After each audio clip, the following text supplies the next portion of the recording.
আসসালামু আলাইকুম, শুভ সকাল আমার বন্ধুরা। চলে আসলাম আবারও নতুন আরো একটা ব্লগ নিয়ে।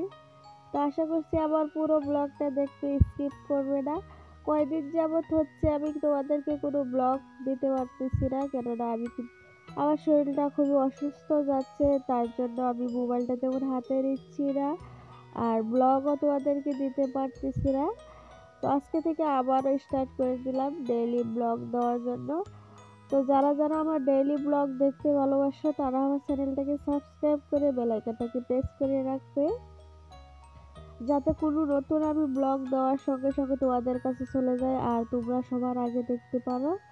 আর যারা যারা এই কাজটা করে রেখেছো তাদেরকে অনেক অনেক ধন্যবাদ এই কাজটা করার জন্য। আর কে কোথা থেকে আমার এই ব্লগ ভিডিওটা দেখছো কমেন্টে বলবে, কার কাছে কেমন লাগে আমার ব্লগ ভিডিওগুলো কমেন্টে বলবে। আর লাইক করবে আমার ব্লগটাকে, বন্ধুদের কাছে শেয়ার করে দিবে আমার এই ব্লগটা। তোমাদের সাপোর্টের খুবই দরকার, আমার খুবই প্রয়োজন। প্লিজ তোমরা সবাই আমাকে সাপোর্ট করবে। তো আজকের ব্লগটা আমি সকাল থেকে শুরু করেছি। তো এই যে দেখো, সকালে ঘুম থেকে উঠে আগে আমি বিছানাটাকে গুছিয়ে নিচ্ছি। আর দেখো ঘরের কি একটা অবস্থা হয়ে রয়েছে, কেননা সকালবেলায় এত কাজ কাম থাকে, ঘরটা এত খারাপ অবস্থা হয়ে থাকে, আলনা বিছানা এটা সেটা সব এলোমেলো হয়ে থাকে। তো ঘুম থেকে উঠে আগে আমি এগুলো ভাঁজ করে দিচ্ছি, যেহেতু আজকালকে ভার্দিনের স্কুল কয়দিন যাবত হচ্ছে ভার্দিনের স্কুল বন্ধ যাচ্ছে। তো ওর পরীক্ষা দিয়ে দিয়েছে, তো তারপর স্কুল কয়েকদিনের জন্য বন্ধ দিয়ে দিয়েছে। তো তার জন্য সকালে আমার রান্নার তেমন একটা চাপ নেই, একটু দেরি করে রান্না করলেও কোনো অসুবিধা নাই। তার জন্যই সকালে আগে সব কাজ কামগুলো করে তারপরে একদম রান্নার কাছে যাই। তো এদিকে ঘরটা আমি সাফ করে দিচ্ছিলাম, যেহেতু বিছানাটা উঠিয়ে দিয়েছি। এখন আমি আলনার কাপড়গুলো ভাঁজ করে নিব। এই যে দেখতে পাচ্ছ কাপড়গুলো, এগুলো কিন্তু আমি কালকে ধুয়ে দিয়েছিলাম। তো কালকে ধুয়ে শুকিয়ে দিয়ে এসে এখানে ধুয়ে দিয়েছিলাম এই যে চেয়ারের উপরে, কেননা কালকে আর আমি কাপড়গুলো ভাঁজ করিনি। তো এখন সকালবেলায় কাপড়গুলো ভাঁজ করে দিচ্ছিলাম, কেননা আলনাটা খুবই এলোমেলো বাজে দেখা যাচ্ছিল তাই।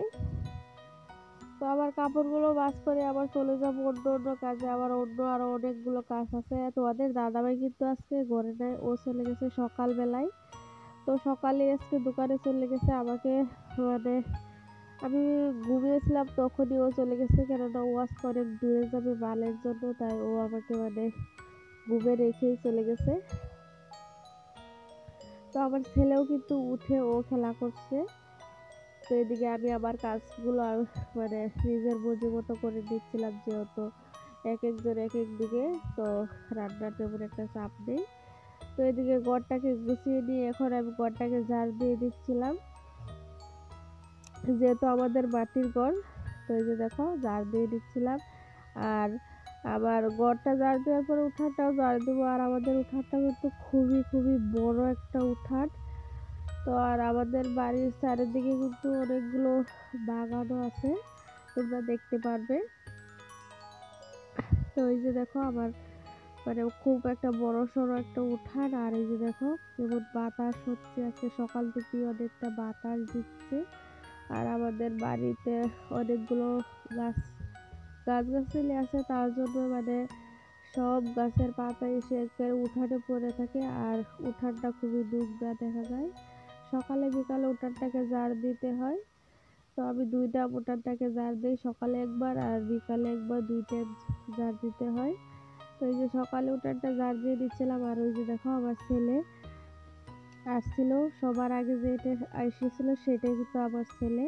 পারদিন অন্য অন্য ব্লগে যারা আবার দেখতে পারো, যারা দেখো তারা আমার ছেলেকে ছিল। তো ওদের বন্ধু বান্ধব ওদেরকে নিয়ে খেলছিল ওইদিকে, তো ওদেরকে নিয়ে এসেছিল। তো এদিকে আমি উঠানটা ঝাড় দিয়ে নিয়ে বাসনগুলোও ধুয়ে দিয়েছি। বাসনগুলো ধোয়ার সময় তোমাদেরকে দেখাতে পারিনি। তো বাসনগুলো ধুয়ে দিয়ে তারপর কয়েকটা কাপড় ছিল, কাপড়গুলো ধুয়ে দিচ্ছিলাম, কেননা আজকাল কিন্তু অনেকটা রোদ উঠে যায়। তো তার জন্য সকালেই কাজ কামগুলো করে নেই, রোদের সময় তেমন একটা কাজ কাম করতে মন চায় না। আর যেহেতু এটা আমি কয়দিন পর মানে ব্লগটা দিচ্ছি, তো আজকের ব্লগটা আমি তেমন একটা লম্বা করবো না। আজকের ব্লগটা আর বেশি বাড়াবো না, কেননা কয়দিন পর ব্লগ দিচ্ছি। তো অত বাড়াতে আমার মন যাচ্ছে না, তো সব কাজ কামগুলো করে নিচ্ছি, কাপড়গুলো ধুয়ে নিলে তারপরে রান্না বসাবো। আমার ব্লগটা কেমন হয়েছে কমেন্টে বলবে, আর তোমাদের কাছে কেমন লাগে আমার ব্লগটা, আর কে কোথা থেকে দেখো সেটা কমেন্টে বলবে। আর যারা যারা নতুন দেখছো তারা আমার চ্যানেলটাকে সাবস্ক্রাইব করে দিবে, আবারও বলছি, আগে একবার বলছি আবারও বলছি। যারা যারা আমার এই ব্লগে এবুতুরি এসেছো প্লিজ একটা লাইক করে দাও আমার ব্লগটাতে। তো এই যে দেখো ফাইনালি আমি কাপড়গুলো ধুয়ে দিয়েছি। তো আজকের মতো এখান থেকে বিদায় নিচ্ছি, আল্লাহ হাফিজ, দেখা হবে কোনো নেক্সট ভিডিও।